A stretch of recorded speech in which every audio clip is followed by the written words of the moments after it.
বহুদিন আগে বাংলার এক গ্রামের মধ্যে বসবাস করতেন এক গরিব ব্রাহ্মণ পরিবার। পরিবারের প্রধান রামচরণ ব্রাহ্মণ ছিলেন অত্যন্ত ধার্মিক এবং নিষ্ঠবান ব্যক্তি। ছোট্ট একটি মাটির কুড়ি ঘরে স্ত্রী শ্যামলী এবং একমাত্র ছেলে রাজুর সঙ্গে তার জীবন চলছিল। রামচরণের জীবন চলত গঙ্গার তীরে পূজা আচার করে এবং গ্রামের লোকেদের ধর্মীয় আচার পালন করে সাহায্য করার মাধ্যমে। কিন্তু সেই কাজ থেকে যা আয় হতো তা খুবই সামান্য, যা দিয়ে সংসার চালানো ছিল খুবই কষ্টসাধ্য। রামচরণের পরিবার ছিল গ্রামের শেষে, কিন্তু তাদের ঘরে অভাবে শেষ ছিল না। গায়ে কাপড়ের অভাব, খাবার জোটানোর কষ্ট, সব কিছু মিলে এক নিদারুণ দুঃখের জীবন। তাদের কুড়ে ঘরে ছাদ ফুটো, শীত গ্রীষ্ম সবসময় তাদের অসহ্য যন্ত্রণায় ফেলে দিত। শ্যামলী বহুদিন হলো স্বপ্ন দেখেছে একটা ভালো দিনের, কিন্তু সেই দিনটা আর আসছে না। একদিন রামচরণ ভাবলেন, দূর দূর দূর, এভাবে কি আর সংসার চালানো যায়? ঘরে একটাও চাল ডাল কিছু নেই, কিভাবে যে সংসার চলবে কিছুই বুঝতে পারছি না। গিন্নি, আজও আমি গঙ্গার তীরে যাব, আর গঙ্গার তীরে গিয়ে মহা তপস্যা শুরু করব। দেখি যদি ভগবান চান তাহলে আমাদের সংসারে ভালো দিন দেখতে পাবো। জানি না কার অভিশাপ লেগেছে এই সংসারে যে এতটা অভাব চলছে আমাদের। তুমি রাজুকে নিয়ে একটু সাবধানে থেকো, ও এই কষ্ট সহ্য করতে পারো। যদি আমাদের ভালো দিন আসে তবে আমি ঠিক বাড়ি ফিরে আসবো। আমি চললাম গো গিন্নি। ও শুনছো? তুমি যেও না, আমার কথাটা শোনো একবার। আমাদের সংসারে যেমন চলছে তেমন চলুক না, তাতে অসুবিধা কি আছে? ভগবান হয়তো কোনো পরীক্ষা নিচ্ছে আমাদের। তুমি দেখো, সব ঠিক হয়ে যাবে আস্তে আস্তে। তুমি যেও না গো। তিনি মনস্থির করলেন গঙ্গার ধারে যাবেন এবং কঠোর তপস্যা করবেন, যেন ঈশ্বর তার জীবনে দুঃখ কিছুটা লাঘব করেন। এই বলে রামচরণ গঙ্গার তীরে যাওয়ার জন্য রওনা দিলেন। রামচরণ যখন গঙ্গার তীরে তপস্যা শুরু করলেন, সেই রাতে এক অদ্ভুত ঘটনা ঘটল।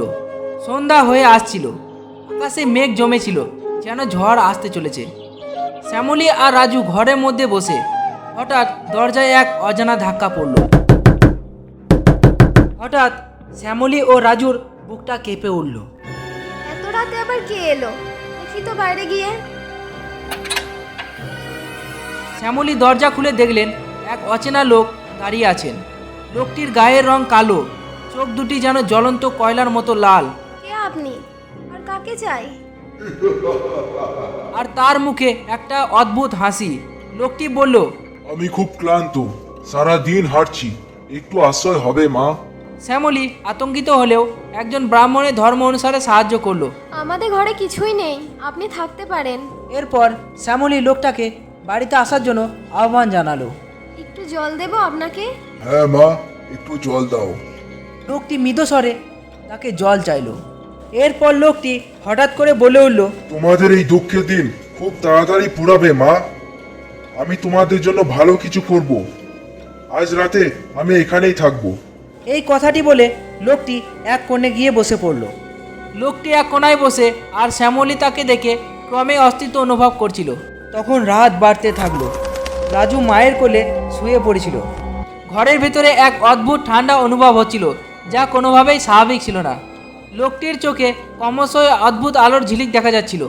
তখন হঠাৎ করে লোকটি জিজ্ঞাসা করলো, তোমাদের এত দুঃখ কষ্ট কেন মা? তোমাদের তো সুখে থাকার কথা ছিল। শ্যামলী হতভম্ব হয়ে বললেন, আমরা তো গরিব, আমাদের সহায় নেই। আপনাকে সাহায্য করার মতো আমাদের কিছুই নেই। কিন্তু কেন? আমি তো জানি তোমাদের পুরনো ইতিহাস। তোমাদের পূর্বপুরুষেরা তো রাজা ছিলেন, তাহলে তোমরা এত গরিব হলে কেন? শ্যামলী তখন বুঝতে পারলো এই লোকটি কোনো সাধারণ মানুষ নয়। আপনি কে? লোকটি ধীরে ধীরে উঠে দাঁড়ালো এবং বলল, আমি হলাম এই অঞ্চলের পুরনো এক আত্মা, যাকে কোনোদিন কেউ দেখেনি। আমি তোমাদের পূর্বপুরুষদের রক্ষাকর্তা ছিলাম। তোমাদের পরিবারে এক অভিশাপ পড়েছে, আর সেই কারণে তোমরা এত দুঃখে আছো। লোকটি তখন শ্যামলীকে সব জানালো। তাহলে শোনো মা, কি হয়েছিল। বহু বছর আগে তোমাদের পরিবারে এক বড় ভুল করেছিল।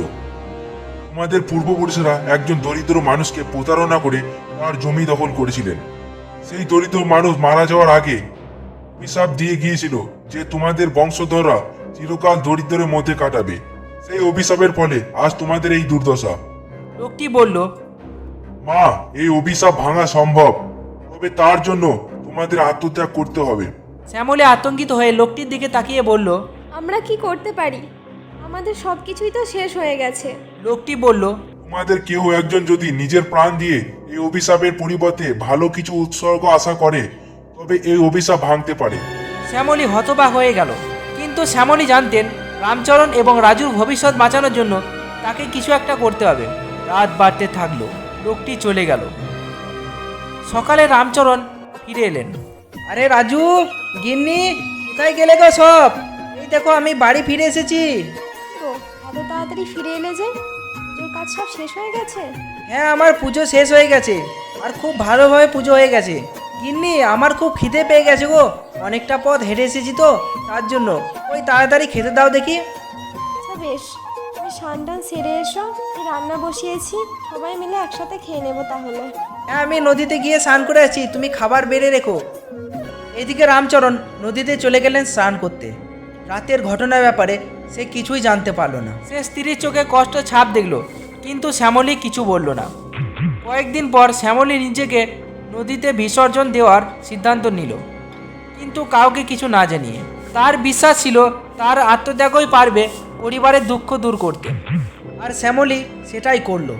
একদিন নদীর পাড়ে গিয়ে হঠাৎ সে নিজের জীবন বিসর্জন দিয়ে দিল। রামচরণ সেটা জানতেই পারল না। হঠাৎ গ্রামবাসীদের লোকে হইচই দেখে রামচরণ অবাক হয়ে গেলেন।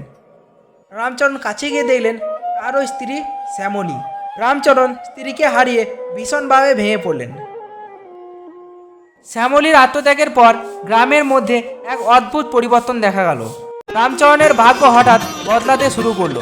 একদিন গ্রামের জমিদার তার কাছে এসে বললেন, আমি শুনেছি তুমি খুবই ধার্মিক, আর আমি তোমাকে একটা বড় পুজোর দায়িত্ব দিতে চাই। সেই পুজোর পর রামচরণের অনেক খ্যাতি এবং সম্মান বাড়তে লাগলো। কিন্তু রামচরণ ভালো করে জানতেন যে এই পরিবর্তন তাদের জীবনে তার একা পরিশ্রমে আসেনি, শ্যামলীর আত্মত্যাগই তাদের জীবন বদলে দিয়েছে। তো বন্ধুরা, যদি ভিডিওটা ভালো লাগে অবশ্যই লাইক করে দিও, চ্যানেলটি সাবস্ক্রাইব করে দিও। এরকম নতুন নতুন ভিডিও এই চ্যানেলে আসতে থাকবে।